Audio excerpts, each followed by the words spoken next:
Hi there, hi there, hi there. Good morning, America. Good morning, San Francisco. Good morning, Bay Area. Good morning, Black Hawk, Danville. This is Vinney Chopra. We come live, and my partner, Beau, we come live to you every Friday at 9:30 Pacific. 9:30 Pacific. Please let us know as we get going where you are from and ask us some great questions. This is a show about real estate, mostly commercial real estate, in investing passively, actively, understanding the underwritings and syndication. I mean, you name it. And also, Beau, my good friend, who is just a tremendous loan broker, one of the best. And he's also able to contribute tremendously if you are looking for some great loans that you want to close fast, all the way from, single family to Beau, right? A little bit, but mostly commercial. And that's where we are here for you to take your business to the next level. That's all we talk about, how to grow each and every week and every day and so on. Good morning, Beau. How are you, brother? Good morning. I'm on day 39 of my challenge. I actually made day 40. So it's been 75 hard with Andy Frisella's challenge. And Love it. I've never dropped this much weight in my life, and it feels really good. I'm walking around like I'm 20 again. So You look great, bud. yeah, You look yeah, great. I know I showed that picture to you from where we were in the steamboat, right? Over there yeah. in Colorado a few years back. And holy cow, I mean, you dropped so many pounds. I'm so proud of you. That's amazing. Yeah. It's funny because when you're young, you're lean normally, and then life happens and you start going out to restaurants, you drink too much, and then you get to become like a 30 something year old, and then you realize that, like, wait, what happened? I gained so much weight. And then I think you go through your midlife crisis. Now that I'm 43, I'm like, okay, well, how do I reverse the aging process so I could stay, because I feel like I'm 20, but you got to look like you're 20, right? And so how do you keep that energy? Just like Vinny, you're 68, right? And like Going to I be thought 69 August, buddy. Oh my gosh, I I thought you were can't 40. wait. All right. So Hey, we got great guests today, guys. Everybody watching us, please let us know where you're from. As you know, we come live to you 9:30 a.m. Pacific. Please like us, share our podcast, and the live show. We are going live right now, 7 channels in YouTube, in LinkedIn, in Facebook pages, all over, and we do it. Please give us some great comments if you'd like for us to. Hi, Dinesh. How are you? Oh my gosh. Hold on. I can't believe it. Dinesh is here. Hi there, brother. How are you? It's good to have Travis. How are you, brother? And really great. Derek, how are you? Easy, how are you doing? From India. Hold on. From Florida. Sorry. Easy Oliveira. I know Easy. Yeah. Hey, fabulous. And again, I'd like to kind of share with you our good friend Ketan Patel is with us today. Ketan is a high performance real estate coach that helps motivated real estate entrepreneurs create more income and impact by aligning their mindset. I'm very excited about, and Beau and I, we talked before to really get into the mindset, strategy, and execution. He has mastered the art of getting results by combining techniques from Tony Robbins, from Wim Hof. That's a new one on me. Wim Hof is awesome. I love Wim Hof.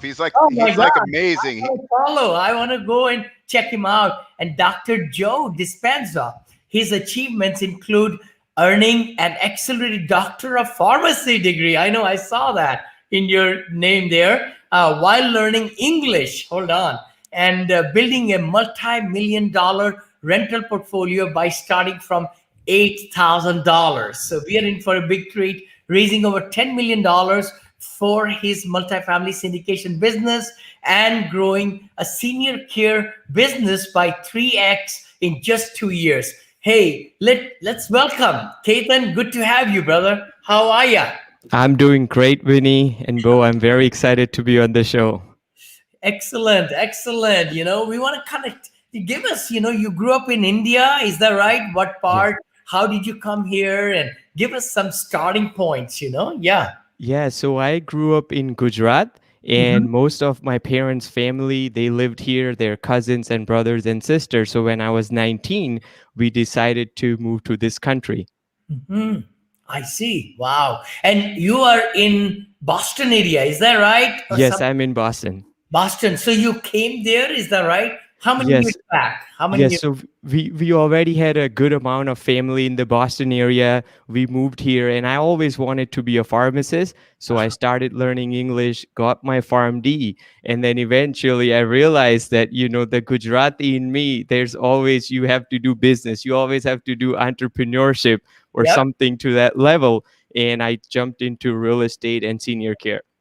I see. I see. On a senior care, I just saw that. I mean, we are big time into it. Beau knows that. Our partner, Shahid Imranji, he's wonderful, wonderful. He came at the age of 17 into USA as a young boy. And, he's still very young. I'm 68. He's 38 or 39. But, and John Rusin, our partner also, who is in the background. Of course, we are doing killing.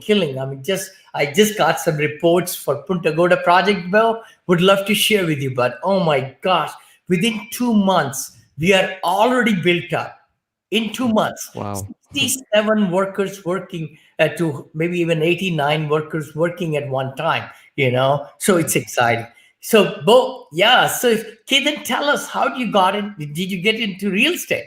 Yeah. Yeah, so I realized that I needed to create a passive income stream.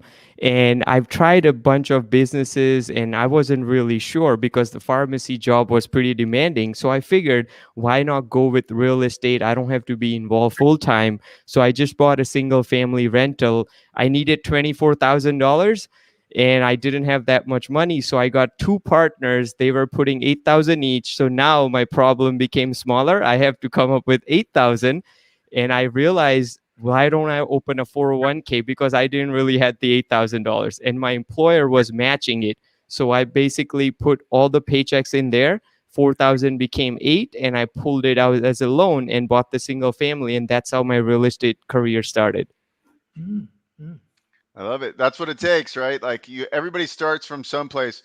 So why don't you kind of like talk to us how you really got into like the whole mindset thing, mindset set development, personal development, where that came into play. Like what struggles did you have, growing your real estate business that made you really go, hey, I got to learn personal development, especially mindset. Like, can you kind of talk to people? Because I think that's really what holds everybody back. Really, Yeah. obviously there's a learning curve to learning how to buy apartment complexes and stuff, but it's not rocket science. But what separates the doers and the not doers is really the mindset. So this is a great episode. Hey, John, how you doing, buddy? I want to get John in there because thank you, both. Sorry for interrupting because John is amazing and I want to really give kudos. He's working hard. We are just doing crushing it, in our academy, in senior living, all that. I know he's talking to some bankers and things like that. So I'll take him out there. Yeah. Sure. So I agree on the mindset piece. What happened was, initially I'm reading books and I'm thinking about business strategies, and I got the fundamentals down. I'm reading, trend reports and apartment syndication books. But at that time, I knew nothing about personal development or mindset. And then I went to a conference and I bumped into a mentor, and then he kind of alluded to the fact that the way we think and feel, these emotions, these limiting beliefs have so much more impact. So at first I started studying Tony Robbins. One thing led to another, and I got fascinated by it because I started to see that in 2016, 2018, the information age, all the information's out there, right? In getting information is not the key to success anymore, but how you're executing it. And what happens, for the most part, something inside of you is holding and you are not even aware of it. A thought of, what if this doesn't work? What if I quit pharmacy and buy this business and I lose the first client? What would happen? I see the same patterns again and again. And I realize at the end of the day, any business I want to be successful, I really need to understand how I'm feeling, how I'm thinking, and what actions I'm taking or not taking. And then I started marrying personal development with the business strategies to really get the complete picture, get more clarity, and then go on the path of raising capital. Love I it. It's great. So th- that what was like kind of the turning point? Like, can you talk about like that deal that like really kind of where you were having trouble? I mean, because there's a lot of people that are listening that are experienced investors, but there's also a lot of people that are they work a W-2 job, and their why is I need some more time, right? And to have more time, I've got to create passive income, and to create passive income, real estate's an option, or probably the best option, but right, and that's what their thought process is, and then they get kind of in this kind of frozen stage where they won't take action. So what kind of advice do you have for people that are, might have been talking about, hey, I want to start learning how to invest, I want to buy something, but they never move forward?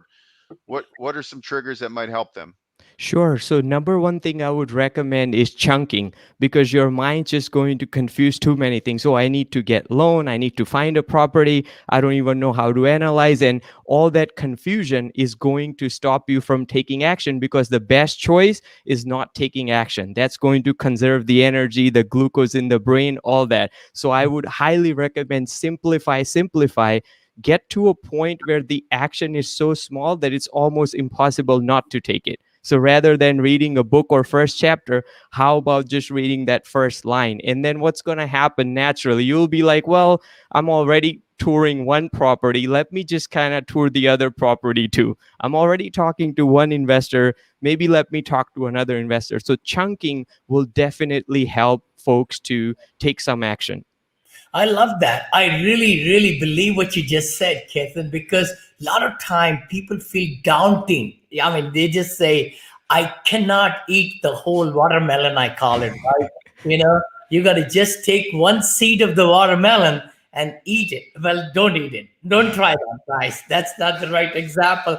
But what I mean is that you got to take it step by step by step. I also read some book where they say 3, 2, 1. If you are just thinking, oh my gosh, should I take step or not? You just count from 3, 2, 1 and act on it, no Yes. matter what happens. So many times our psychology, our subconscious puts so many different layers of really not really getting us to do the next step and the next step. Let's not worry about the whole 100% effort. Let's start with point 0.5. Yes, absolutely. And then another piece that goes with it is really digging down into your purpose. So not just, it's not about, so what happened with me is once I bought some rental properties and started creating cash flow, I realized it's just not enough for me to quit pharmacy. So I have to buy another business. So I have this opportunity to buy this senior care business. I have hundreds of thousands of student loans.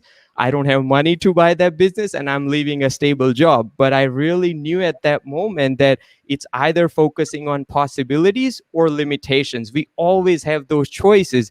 And I decided this possibility is scary. Let me go. And it was challenging. But after putting that business on autopilot, I got so much more time to build the syndication business. It led to coaching. So we really don't know where these actions are going to take us in 2, 3, 4, 5 years, but we just have a tendency to be like, oh, nothing's happening. I've been reading books for 6 months, looking at property, nothing's happening. So really reconnecting with your purpose, that such a grand playing field is waiting for you. If you just decide to be a little bit uncomfortable right now and move forward. That's some great feedback. I think it's funny because my wife is from Mexico, and she always says little by little, little by little. Yeah. And so like I always tell myself now, it's my new thing, little by little, right? Like everything you do is little by little. You're Yeah. not going to go from a new investor to a Vinney Chopra like in one step, right? It's little by little, little Hey, by little. success. Remember when I talked to you? It's not overnight. It took me 11 years. My overnight success happened over 11 years. But no, thank you, Beau. What you're saying is so right. step by step. I mean, our mentality is such. A lot of times, people go into paralysis. Literally, they go into total over, analyzing, deals, and then you look at also, what if this happens or this happens, or this may not happen. 90, what, I don't know what percentage, 87 to 94% of the things we believe will happen never happen in our life, but our mind just plays tricks with us, and we live in fear. That's what it is. I have something on my desk here: live the life with no fear. What's the fear? Fear is actually two things. Death is one fear. So what? If you're gonna die, we're gonna die anyway. The second thing is not paying taxes and going to jail. So that's the other fear, right? So there should be no other fear than those two fears, I think, in my mind at least. What do you think? Huh? Yeah. So Yeah. Go ahead. go ahead. Go ahead. Go ahead. Yeah. Yeah. No, I was just gonna say. So let's kind of break it down here. So let's just say there's an investor who's got a couple rental properties, right? And they're really trying to step up their game. So they've had some success, right? And now they're going into, say, like the syndication world, right? And so now that's like a whole different game, right? That's the big boys game. Yeah. You gotta go raise money now, because they're used to doing, onesie twosie type single family properties. Mhm. What do we do here to kind of gear our mindset up to say, okay, like, it's okay, you're good enough, you can go out and start raising money, you can start looking at that 100-unit property versus like the people that stay in like the 1 or 2 unit properties because they feel comfortable. I mean, that's like their success, but they feel very intimidated to make that step into like the major leagues, let's call it. Yes. So I always believe in a targeted approach. So it takes a little bit of time and energy, but if you try to understand your own beliefs, which is going to be very different, then it's much easier. Half of the battle is actually getting aware of what that particular belief is.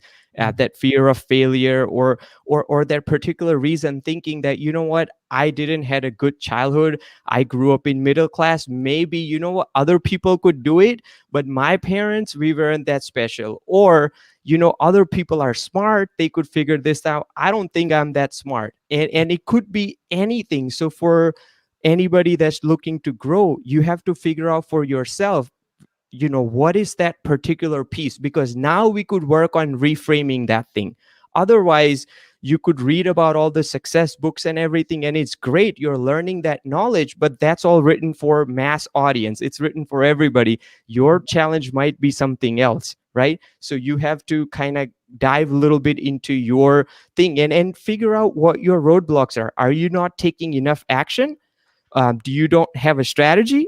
Do you don't have clarity? So this way, okay, I just don't have the clarity, let me work on clarity. Or, what, my mindset is good, but I'm not taking enough action because I don't have a strategy, so I get overwhelmed, I don't have systems in place. And everybody through the phases goes to different pieces. For me, clarity was a big challenge. Then I overcame that. Then it was limiting belief. Then I had to learn execution. And then as we evolve, you work on each step as you go, and then before you know, you'll be at your goal.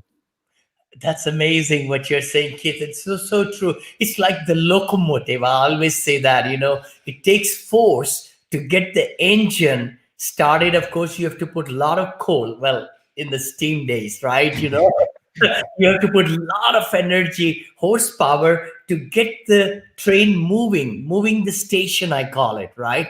So once it leaves the station and the momentum catches on, that's the same thing metaphorically, what you're saying. You got to take those minor steps to get you moving. And then the reinforcement of the subconscious and the conscious and feeling good about ourselves, right? You say, what, that was not too bad. And having that clarity, the focus, the energy, and as the locomotive, the trains, right? I mean, once they start moving on the rail, then it takes much less energy to keep it moving. Yes. Absolutely. The hardest part when you build a building is pouring the concrete foundation and the steel bars. After that, the wooden structure is much easier, right? Yeah. Very I feel that same way right now because like I finally see like a lot of traction happening with my business where it's like I'm just getting like leads after people reaching out, which is great, right? That's what everybody in any sales business or investing business, yes. you want people seeking you out, and that's what's happening. But it took a long time. But it's like every day I'm like starting to stack these these blocks, right? Like every Mhm. day I'm it's not an overnight success by any means. It's like I'm doing this. I'm working harder. I'm building a team. Getting more virtual assistants to Mm. help grow the team. And it's like, then like you keep on just like eye of the tiger, keep pushing through, Yeah. and eventually all that work you finally go, oh wow, these 150 podcast episodes that I did are really paying off. I'm getting 10 people a week that are like, coming booking calls with me on my calendar. Yeah. And so like if you just look at it from a perspective of like a week or two and then you quit, you're never going to get results. Same thing with Yes. anything, right? Like your fitness. Like I would always work out and I was really strong and in decent shape, but the problem was is that I wasn't well rounded, right? Like the problem was I was trying to lose weight, and if you eat more food, right, if you eat more food, no matter how hard you work out, you're never going to get the results. So you really have to identify and really just keep like focused, eye of the tiger. And it's funny because this app that I use for the 75 hard challenge, it makes you do like 5 things every day. You got to drink your water, you got to take a selfie. Just that routine of having to do it every morning, and then from the app you share it on Instagram. So I said, you know what? I'm going to share this every day on my story on Instagram. That Mm. I'm going to it's going to make me accountable that now I have to do 75 days. And at the end of this, and habits are formed well before that, right? And Sure. so that's just like totally forced it. And so I love talking about this whole like building on yourself, and like where I liked how you broke it down about like where are you lacking. You might be completely very disciplined, but you're still lacking strategy, right? Like I could go to the gym, but I was lacking strategy on how to lose weight. Yep. So I think you got to identify these key indicators, and that will really help you. So that was a great point. No, And that's yeah. true. No, go ahead, Yeah, Ketan. no, Yeah. go ahead. The other thing is, what happens is this, right? I'm living in Boston. If I have to go to New York, it's very clear. The road is about 250 miles. My car's speedometer is gonna tell me what fuel I have remaining. I have the GPS. But when you are trying to raise capital or find that multifamily or grow the business, the whole roadmap, the game is in the head. So what happens is we can't really know where we are. So if I am driving to New York, I'm halfway, or I look at my GPS and I know I'm only halfway. I'm not going to turn back. I'm not going to keep taking exits. It's very clear. But what happens with this is the mental game. You might be very close to, on the verge of success or getting the leads, but in your mind, some thought or emotion or belief from the past comes and says, hey, talk to 20 people, nothing has happened. You submitted 10 offers, nothing has happened. So you think you're at the starting of the journey, which is not really true. So you have to be aware of the mind games, because the path is all built in the mind versus driving, on a road where it's just much clearer. So true. So very true what you're saying, Ketan. I mean, a lot of times, again, that we were discussing in our mastermind, love to learn to love no's and rejection. See, in our life, we always want to be successful. We always want to close everybody. That's not the real deal. It does not happen in life like that. There are ups and downs in life. Everywhere we are stretched on a daily basis. So we should definitely plan to learn and to psych ourselves to love, to say, what, I'm going to go through these many no's to get to the yeses in getting investors or finding the deals in real estate, or even within family, the relationships. You've got to try so many things to make sure that you are coming up with a good clarity and getting the things done. So true. And if we all get our mindset to say, what, every no pays us this much, every yes pays us this much, And that is very easy to do, by the way. If we know our ratio of closing with the investors in syndication world, which, by the way, people kind of, watching us today and later on, I always like to bring it up, please look at 400 reviews in just 1 year and a half, five, close to 5-star reviews all across the world in my book. The key thing is I give you really, really great points, how to talk to investors, how to look at deals, how to do this and that, all that. But the thing is, it didn't start just like that. You got to make sure that you are, if you're going to make $10,000 in a deal, right, Beau? We talked about it, $10,000, and it takes you 10 people to talk to or 10 prospects,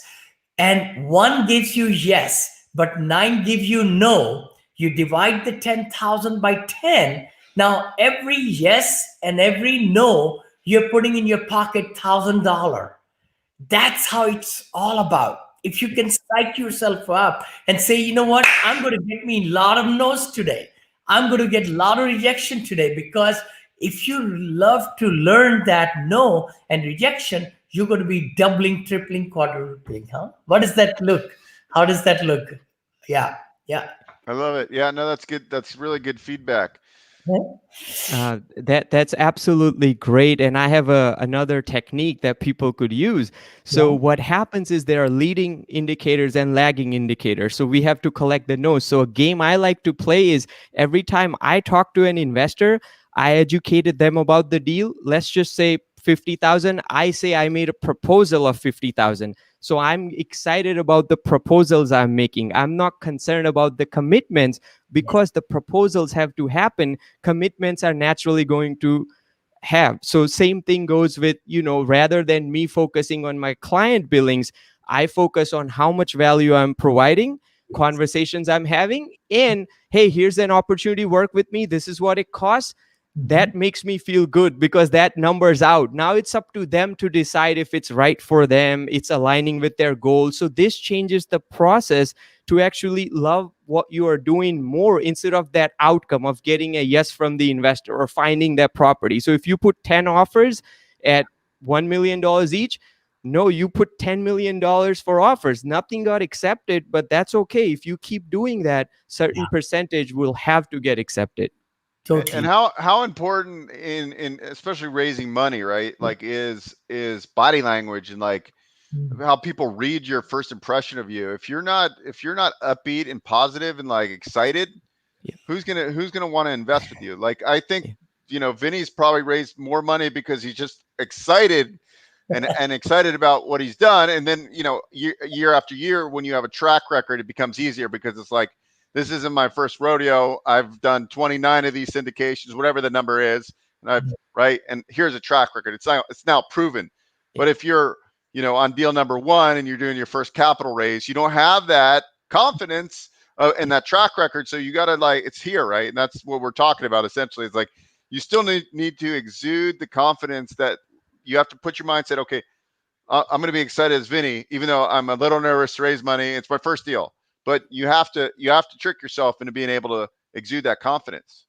So share with us, Ketan, give us some pointers to the audience. And by the way, this show, I do want to remind everybody who is joining us that we come live to you at 9:30 Pacific, because I live right here in Danville, Blackhawk Country Club, and in the Bay Area. And Beau, my partner, is right there in Henderson. He grew up in the Bay Area. We love coming to you live on Fridays, every Friday at 9:30 a.m. We're also going big channel on Clubhouse. I wanted to also say that, Beau and I will be putting a Clubhouse show every week. Please join us on Clubhouse also. Of course, our websites, you could see that right down there for lending questions. You could text Beau and my team at vinnychopra.com. Beau's is beauxteen.com, all that. Please share, comment, like, and give us questions. We love to bring great guests. If you think about some great guests in your circle who would really contribute to this show, we would love to, put them and schedule them. So that'll be great. We also put this whole show, which is live right now in 7 channels, into a podcast also, right, Beau?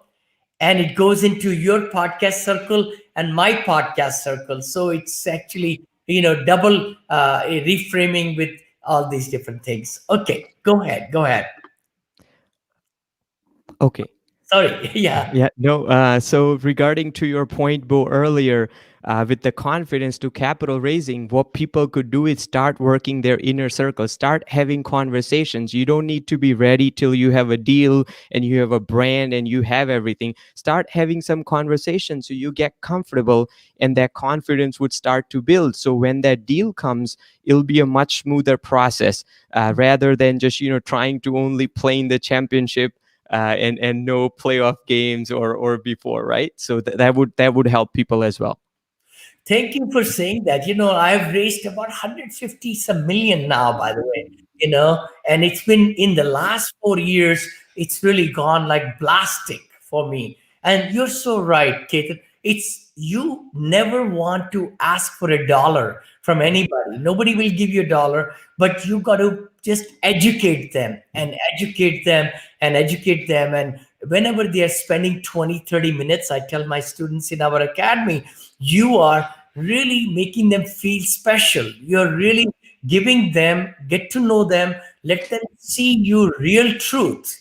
Don't lie or anything. They will see through you right away. But, if you're lying certain things, and people only trust people and they give their money, hard earned money, to those people they feel comfortable. It doesn't happen overnight, but you got to keep on giving your educational, we have brochures, credibility kits, and things like that, PowerPoint presentations, the differences, why single family, multifamily, why syndication is the name of the game, the watchdog in the SEC world, to keep everybody straight and transparent, because there are a lot of bad apples out there. So you got to really build the strength where you are coming from, or who you're getting advices, who's your advisors, and what's your team look like, all those things, right? Yeah, yeah. But the key thing is you got to educate the investors, and then once they come into your fold,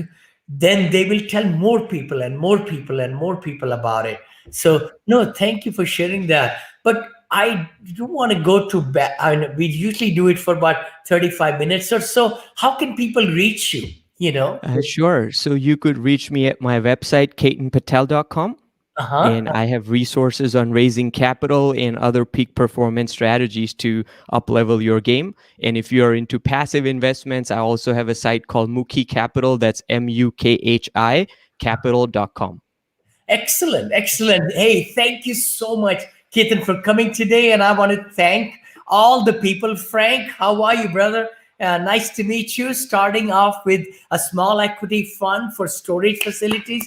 Storage facilities are amazing. I just invested in one, and might be even investing more. And then, of course, mobile home parks. I've been a very big, promoter of the multifamily, done 29 syndications, as you know, and then senior assisted living, five of them. And my goal is $2 billion in the next 10 years. I'm publicly saying that. I know it's going to happen, and thank you, Manak. Thank you, Brian. All these great people, Travis, again, Brian here, Rakesh from India, my good buddy. We went to school together. He's over there watching from New Delhi or Bombay. I think he's in Bombay. Easy. Dinesh, oh my God, after some time, I got to know. And of course, Derek, buddy, right there. Travis. Anybody else? Lasting comments? Beau, buddy? No. Hey, another great episode, another great Friday leading into a great weekend. I always tell Vinney that I just like doing this show, not for selfish reasons, just because it motivates me. It gets my Friday, it gets my weekend going, and it's always great to have new guests to talk about mindset and real estate investing, and just hear from people, how they became successful, and tricks and tips. And going back to what Vinney said about 321. I actually read the book from Mel Robbins, which was called Sure. Yeah. 5, 4, 3. So that was in my mind because I love that book. It's 5, 4, 3, 2, 1, go. Because Mel is a very big personal development kind of guru, I guess you'd say. Yeah. And she got into a funk in her early 40s, and it Mhm. was a good story because she just came up with the 5 4 3 2 1 rule, which was like, okay, she would be like, I think she was drinking a lot and she would never get out of bed in the morning. And then she saw like a space rocket going on TV go off, and she goes, what if I just triggered myself, right? Like that's my trigger. So I use stuff like that too. So Yes. I always think about Mel Robbins, 5 4 3 2 1 go. Whatever you don't want to do. Like sometimes I got to put a proposal together for a loan summary, and I hate doing that kind of stuff. It's like I like to talk to people, get the deal, and then but that has to be done. Yeah. And so you gotta set those triggers, right? Set those triggers. So true. So true. No, thank you. Thank you, Ketan, for Thank taking you. Thank you very much. Yeah. Thank you. such a pleasure. Everybody, we'll see you next Friday. Sorry. I know on next Thursday, we're going to do the innovative senior living show, Passively Investing. Our book is also coming out, and it's going to be a great show next Thursday and Friday. Don't miss it. And there it is. We'll see you next week.